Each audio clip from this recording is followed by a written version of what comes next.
Hi mga kaapuhan, magandang buhay sa inyo. May delivery kasi ngayon galing sa Lazada. Kaya ako nasa ganyan kataas yung camera ko kasi napakalaki ng item na i-unpack ko. Actually, in-sterilize ko na to. Teka, sterilize ulit natin kasi bokot ang lola. Takot ang lola. Ay naku po, delikado ngayon. Meron na dali na ng ganito nang galing sa delivery. Kaya no way, hindi ako mag-touch ng hindi talaga dinidisinfect. Buksan natin siya for the first time. Tataka kaya, laki-laki no? Pero makikita nyo rin naman kung ano siya at kung para saan siya. Kuntingin ko na yung sako, ayoko nang magtsaga-tsagang ano yan. Ang hirap eh. Pinag-isipan ko na to kanina kung gugupitin ko yung sako o hindi. Napag-desisyonan ko na gupitin ko na lang at ang hirap buksan. Ayun o. Ayan. Ayan siya. Uy! May something is like this. Mga tornilyo ata to. But anyway. Isa-isahin natin ha. Wow! Actually divided ito into few major parts. Wait lang, malaki siya. Hindi ko siya wait lang ha. Lalagay ko muna to sa sahig. Malaki. Sobrang big size. Ayun siya oh. Ayan oh. Ayan. Ang laki-laki. Siguro ilang inches to. Nasa na ba yung tape measure ko? Very big item. Medyo expensive. Pero guys, gagawin ko kasi itong pinaka-business ko. Nagpaalam naman ako sa aking master. Pinayagan naman ako 15 inches. See? Teka. Isa-isayin natin ha. And then, try ko buuin sa harap ninyo if pwede. Kasi, saktong talaga napakalaki niya. Teka, i-disinfect ko pa siya. After nito, i-disinfect ko pa siya ulit. Itong nasa loob. At ayoko mag-take ng risk. Dahil ako may kapatid din dito na babae na mas matanda pa sa akin. Hirap ha. So, napaka-big size niya talaga. At ito ay aking gagawing business. Not actually super business. Teka, disinfect ko muna, guys. Pause ko to, disinfect ko lang ito, tapos i-try kong ibuo yung isang unit, ha? Pause ko muna, guys, ha?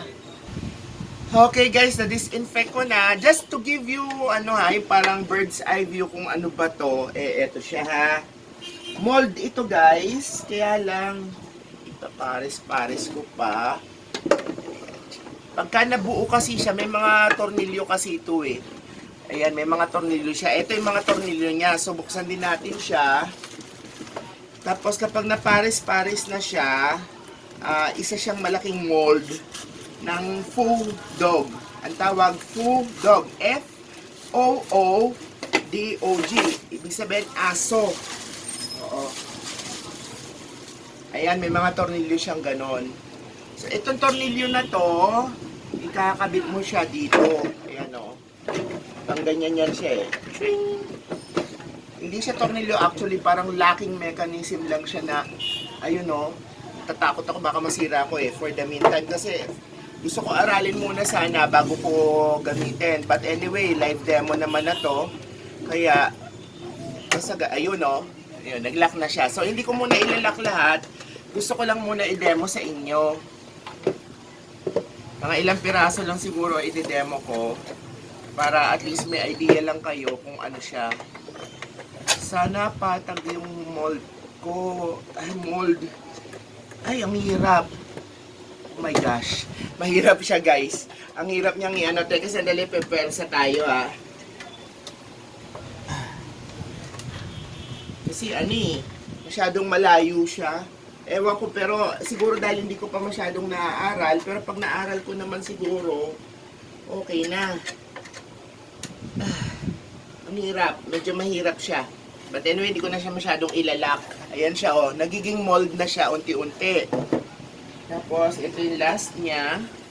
Sabihin natin ganito to dito sa harap. Parang mali din kasi yung inano ko eh. Parang mali rin yung binuo ko, kaya siguro hindi siya compatible. But anyway, demo lang naman kasi ito. Siguro, ito ang para dito, oh. Pero parang mali nga itong isa. Ayan, mali nga ako doon sa isa. Teka, sandali check natin. Kasi ayaw eh. Oh. So pag hindi siya, ibig sabihin hindi yan ang kapartner niya. Post ko to, bubuwa ko ng isa, and then live demo ko na sa inyo ulit. Okay guys, na mix and match ko na siya. So ito yung pinakaka-partner niya. Ayan. O, dali ko na ilalak na. Kasi partner na talaga yan eh. Teka, anin ko muna. Pero ito, most probably, sandali, medyo mahirap pa rin dito sa ilalim. Pero hindi na kasing hirap kanina. Dali ko nang nalalak. Hindi ko na masyadong ilalak. Mahirap eh. Yan, ganyan na lang muna siya. Tapos, ito sa harap. Ito nakita nyo guys, sa harap. So, kung makikita nyo talaga siya, mauhulaan nyo na kung ano siya. It's a Chinese Fu. Protection level to sa isang house na pagdating sa mga bad elements, yung mga taong may masamang intention. They are dogs actually. This is feng shui dog na nilalagay sa harap ng bahay, nilalagay somewhere in the house. Parang mali pa rin Okay. Parang may mali pa rin ako. Parang hindi ito yung harap nito. Teka, baka yung isang harap. Kasi ano to eh. This is actually male and female. Kaya kailangan sakto. No, I guess ito na nga siyang isa. Pero kapag may diferensya to, palagay ko, isosoli ko. Hindi ko accept na ano siya. Mukhang okay naman siya. Kaya lang kailangan lang talaga i-push. Tapos, okay, kailangan ibuka. Yan. Sandali First time kasi guys, kadi-deliver lang eh. Kita nyo naman, out of the package naman siya, out of the sack, di ba? Kaya, pasensya na. Ngayon lang kasi ako naka-handle ng gantong klaseng mold. Kasi gusto ko talaga yung silicone. Mas ano kasi yun, mas mabilis, mas madali yung silicone. Kaya lang, I have no choice. Ito lang kasi ang available para sa food dog. So, binili ko na siya. Kasi, plano nga ako. Teka, palagay ko, hindi ko magagamit naman itong mga lock na to. Palagay ko, gagawa ko ng sarili ko ni lock. Kasi, ang hirap. You know, mahirap siyang i-lock nito. May comment tayo kagad, mahirap siyang i-lock. Or hindi pa lang kasi talaga ako sanay at hindi pa siya nakahulma talaga. Siguro pagkahulmado na siya, madali-dali na siya kasi natural, bago pa. Hindi pa siya talagang kumbaga yung naka-fit in sa bawat isa. Palagay ko, if-fit in ko to, ay madali lang siya kapag nag-fit in na. Okay? So, tapos dito ang pinaka-material niya. Dito mo ibubuhos. Ang bigat nito, guys.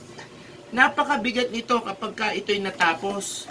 Oo. Hindi ko alam kung carry bells ko. Ang bigat nito. Pero anyway, tatry ko. So, most probably ganito siya kalaki. Ayan. Pag nabuo siya, itong pinaka-figure na to, yan ang mabubuo. Anyway, thank you guys! Sana nagustuhan ninyo itong product review na to Unpacking pa lang to. Gagawa ko ng another video na papakita ko sa inyo yung finished product. Okay, thank you!